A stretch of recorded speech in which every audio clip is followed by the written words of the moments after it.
Welcome. The Welcome. workplace provides a wealth of opportunities and possibilities through which anyone can make a difference every day. It only takes one person to make a difference in the workplace to create a positive ripple effect at the workplace, in business, and in the community. Positive ripple effects can create lasting change. Ultimately, the success of the organization depends on how employees interact, and positive interaction depends on everyone acting in a professional and affirmative manner. Today's training is simply a reminder of why professional behavior is so important. We've probably all been in a situation in which one negative comment from a person can snowball into 4 or 5 negative people or comments. Humans naturally engage in emotional contagion, and it takes work to walk away from situations like this. Look at the opposite spectrum from emotional contagion. A place where we value those we work with and treat them with respect, productivity, quality, morale, and loyalty. If focus is put on these behaviors, we will have less time to go down a negative path. All the other essential ingredients of a successful organization will be enhanced by centering our attention on treating each other with dignity and respect, such as customer perception and relationships. As we can see from the images, projections of negative attitudes will result in just that, negative and unmotivated behaviors. Our attitudes and behaviors have a significant impact on our workforce. If we seem cynical, mistrusting, angry, disrespectful, or disillusioned in front of our teammates, don't be surprised when they act the same. On the other spectrum, think of the possibilities if we all commit to exhibiting hope, trust, optimism, respect, and positivity. Promoting a culture of value and quality takes concerted effort and commitment. Take a look at a few points we can do every day to help enhance our culture.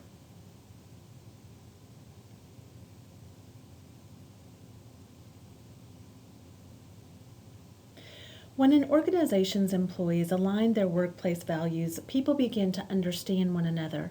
Everyone does the right things for the right reasons, and this common purpose and understanding helps people build great working relationships. Value alignment helps the organization as a whole to achieve its core mission. When values are out of alignment, people work towards different goals with different intentions and with different outcomes. This can damage work relationships, productivity, job satisfaction, and creative potential. Another aspect of positive and professional workplace behavior is fair treatment. One of the most important and necessary ways in which we can make a progressive difference is by acting justly in the workplace.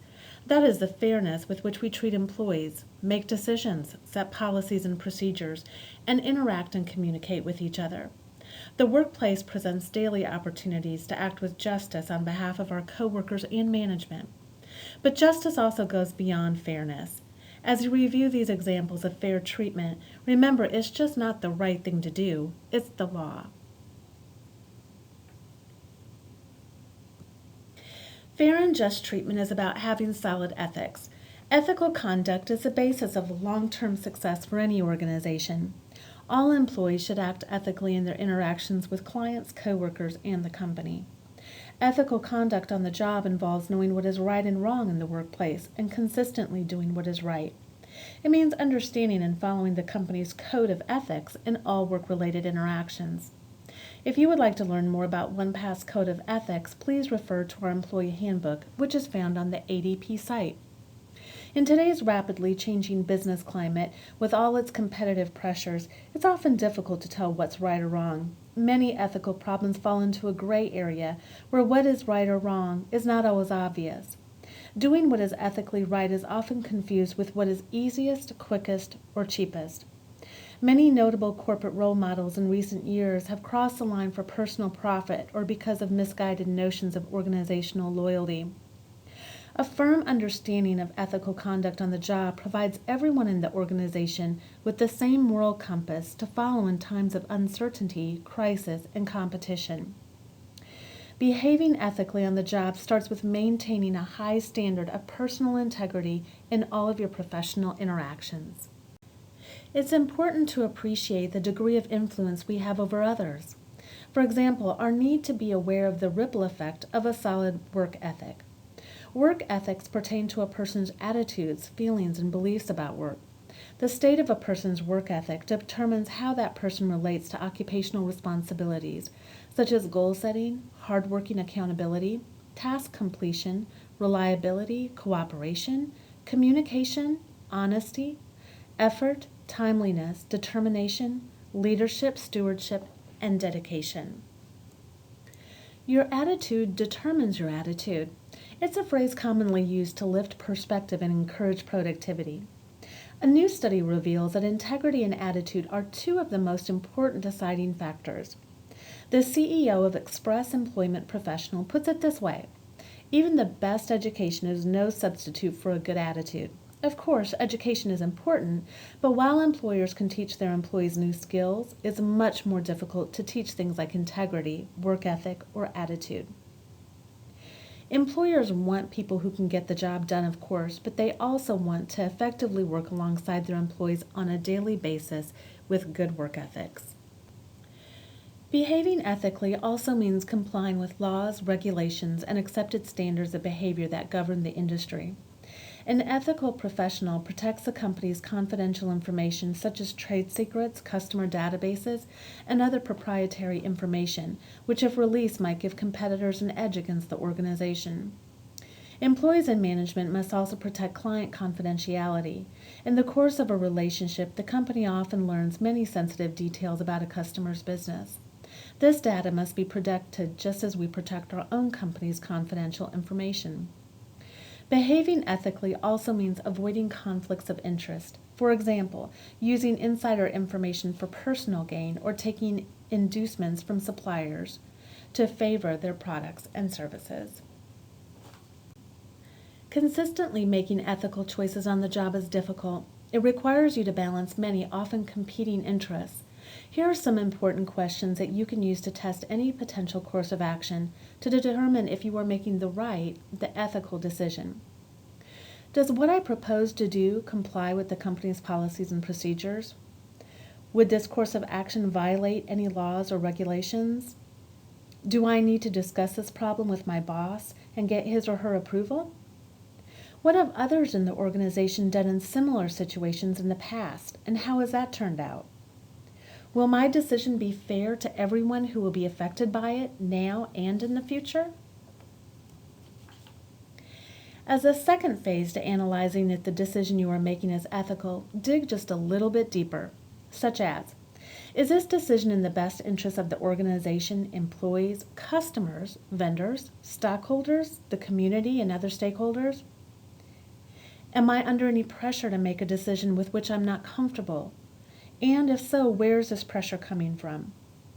Would someone I particularly respect agree with my decision? What would my friends and family think of my decision?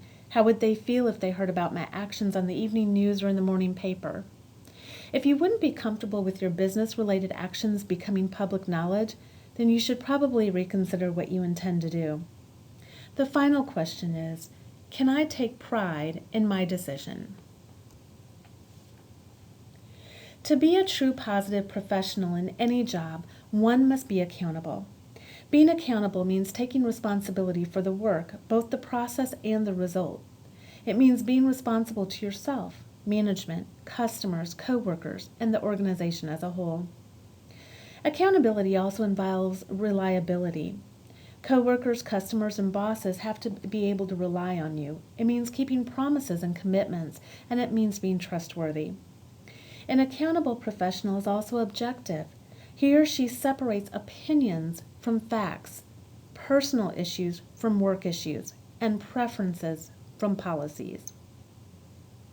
Accountability is based on conscientiousness as well, both to people and processes. To be an accountable professional, a person must also be knowledgeable, knowing all there is to know about the job and making the effort to learn whatever is not known. Accountability and quality work go hand in hand. An accountable professional produces quality work.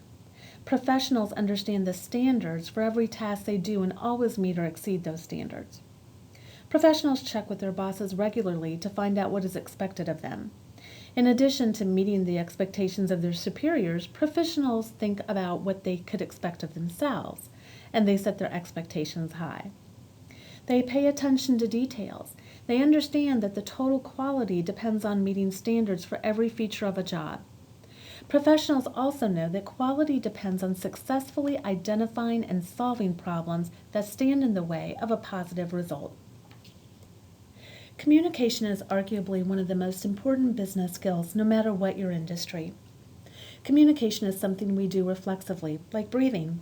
It might seem easy, but communicating effectively actually takes quite a bit of finesse. Choosing the right words, listening with our minds instead of just our ears, and getting our message across are skills that we all need to work on. At home and in social settings, miscommunication can lead to arguments. In the workplace, the repercussions can be far more serious. Poor productivity, unmotivated employees, even lawsuits can result from communication breakdowns at the office. Using effective communication with coworkers will help you understand each other better, get things done quicker, and leave work feeling more satisfied and valued. A few other items to remember when thinking about positive communication is professionals keep people up to date on their progress. They ask specifically for what they want or need. They don't expect others to read their minds, and they are always courteous about their requests. They don't lay blame or make excuses. They take responsibility for their actions. They make the effort to put themselves in another person's shoes.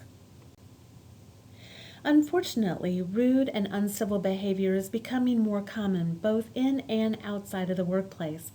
There may be various reasons for this kind of behavior in the workplace. One, work pressures, for example, may cause some people to act aggressively or defensively. A heavy workload, competition for promotions, and interpersonal conflicts arising out of work-related situations can all flame hostilities and explode in rude and uncivil behavior. Or personal stress, such as financial problems or trying to balance work and family, can spill over into the workplace and cause employees to act in ways that they wouldn't normally act. Or as workplaces become more diverse, people from different backgrounds and cultures are brought together, sometimes for the very first time. Prejudices, retaliation, or bullying, even gossip may surface as a result. One downfall that can trip up even the best of employees from being professionals is workplace gossip. It seems so harmless, the little chit-chat at the water cooler about so-and-so, the debate over someone's relationship with someone else, the speculation about so-and-so. But is it chit-chat or is it gossip? How can you tell the difference? And who cares? There's a very big difference, and it is an important one, because gossip run amok can be dangerous and destructive in the workplace.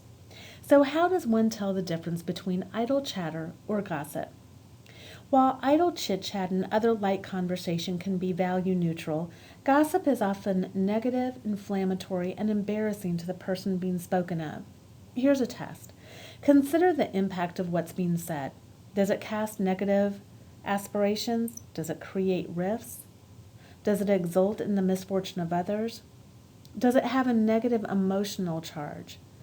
Does it serve to perpetuate conflict or negativity or put an end to the conflict? Is it hurtful or damaging? Is it something you would say in front of that person? Gossip damages workplaces by lessening employee productivity because employees take time away from their work. It can also lower staff morale, diminish trust in other employees, and create a division. Gossip at its worst can be malicious and result in lawsuits for defamation, invasion of privacy, retaliation, bullying, harassment, and malicious interference with employability. Additionally, both the employer and employees who gossip can be held liable for damages. Let's say you're not a gossiper. You simply listen to your coworkers so as not to be rude. You've been taught to be a team player, right? But here's the thing that most people don't realize. As a listener, you are a co-narrator to the gossip. In other words, the act of active listening actually supports and promotes gossiping. The more you listen, the more you encourage it. If you don't listen, the gossip has nowhere to go. Listed are some ways we can stop our participation in office gossip.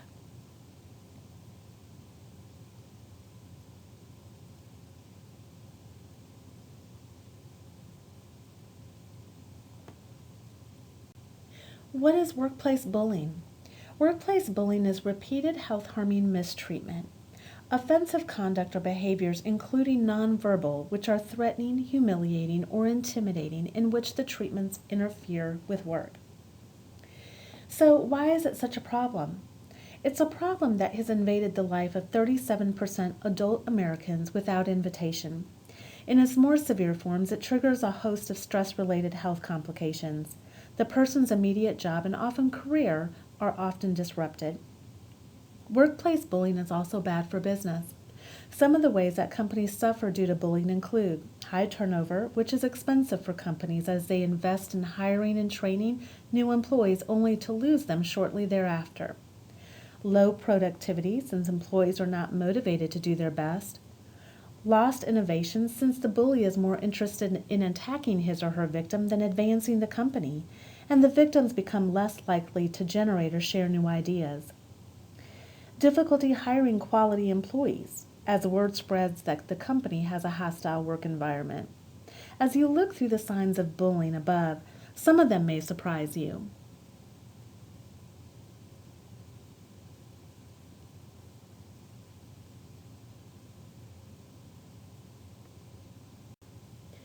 One path commits to ensuring a bully-free and hostile-free work environment. Regardless of the reason, there is no reasoning for negative workplace behavior and cannot be tolerated. If you feel as though you have been treated unethically or unprofessionally, the first step is to always try and address it with the person you feel is treating you this way. Let the person know you expect to be treated with respect and dignity. If the employee continues to act in an unacceptable way, speak with your immediate manager or HR. Don't let the matter slide. If an employee ignores your warnings, then it's time to take the next step. So let's recap our role as models of professional behavior. As we said at the beginning of this session, creating a professional environment in our department begins with each one of us. Always treat employees with dignity and respect. Make clear that rude, unprofessional, and uncaring behavior cannot be tolerated, and that we expect employees to be respectful toward us and cooperative with one another. Take immediate action to deal with inappropriate, unethical, or unprofessional behavior. Encourage one another to develop a healthy work ethic, which includes treating others with dignity and respect, taking responsibility, and personal accountability, holding ourselves to the highest ethical level, and focusing exclusively on the job at hand and how to accomplish it in the most productive manner. Treating people fair and just is not only right, but it's the law. And demonstrate your loyalty to the organization and its mission. We should also never hold a grudge against an employee or play favorites. Never gossip about one employee with another employee. In fact, never gossip, period. Never engage in any kind of behavior that could be construed as harassment of an employee. And finally, we should project a positive professional attitude even in the difficult times. Face up to problems, take a proactive and positive approach to solving them, and encourage other employees to do the same. Be discreet and protect employee and company privacy and customer confidentiality. Be a can-do leader who welcomes challenges. Challenge yourself and others to maintain high standards and hold ourselves accountable. Thank you for your participation in today's training on positive and professional workplace behavior.